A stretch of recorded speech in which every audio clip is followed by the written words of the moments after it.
The 2,000-year-old Babylonian Talmud forms the basis for Jewish civil, criminal, and religious law. Among its far-reaching principles is an unusual perspective on negotiation. Let me read from a short section on property law. Two persons, appearing before a court, are holding a garment. If one says, "It's all mine," and the other says, "Half of it is mine," then the first will receive 3/4, and the latter one will receive 1/4. This may seem counterintuitive. One person has claimed the whole garment, or pie, and the other has claimed half. Proportional division would propose a 2-to-1 split, 2/3 to the first person and 1/3 to the second. But the Talmud says the division should be 3-to-1, 3/4 to the one asking for everything, and only 1/4 to the one asking for half. This seems strange, and yet there's a simple logic underlying the solution. It's known as the principle of the divided cloth, and it turns out to have broad application in negotiation. I'll explain how it works with an example.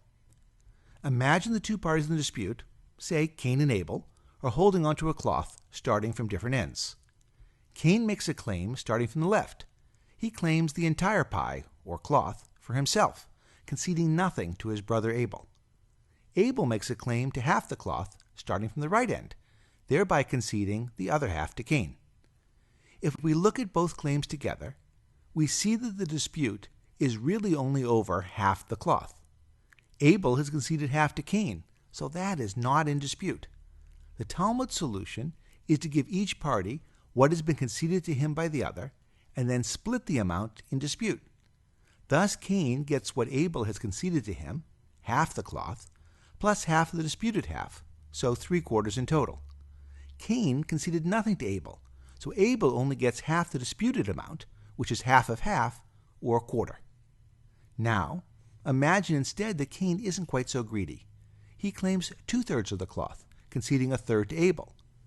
Just as before, Abel claims half the cloth, and lets Cain have the other half. This time, only 1/6 of the cloth is in dispute.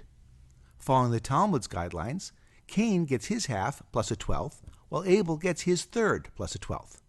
A simple solution, even if it's difficult to measure out. At this point, I imagine you might be wondering, why is Abel only asking for half the cloth? If Abel asked for more, he'd get more. Yes, this is true under both proportional division and the principle of the divided cloth.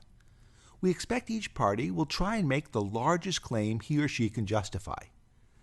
Cain's claim may seem disproportionate, but perhaps you can make a good argument that he's bigger than Abel, or he has more children, and thus needs more cloth. I think it helps to think of a negotiation as having 2 stages. One is making claims, and the other is dividing things up once the claims are made. We'll talk about making claims in a later session. Here, I focused on the dividing up question because it helps illustrate the nature of the pie, and it isn't as obvious as one might imagine. It's also the case that in some negotiations, the claims are really not negotiable. Consider the following example. Say someone owes money to 2 different creditors, 100 to one and 50 to the other. The problem is he only has 100 to his name. In this case, the size of the debts is not in dispute. The relevant question is how the creditors should divide up his $100, given the 2 debts more than exhaust his assets. Before this session, you probably had one option in mind, namely proportional division. The $100 creditor will get twice as much as the $50 creditor, making the split 66-33. Now the principle of the divided cloth gives you a second fair option. The $100 creditor gets the conceded 50 plus half of the 50 in dispute for a total of 75, leaving the other creditor with 25. At this point, I don't expect you to be convinced one approach is more reasonable than the other. In the next sessions, we'll explore some more examples. Right now, I want you to see there's another reasonable alternative to proportional division. The reason I like it is not that it comes from the Talmud. The reason I like this approach is that it coincides with the idea of splitting the pie.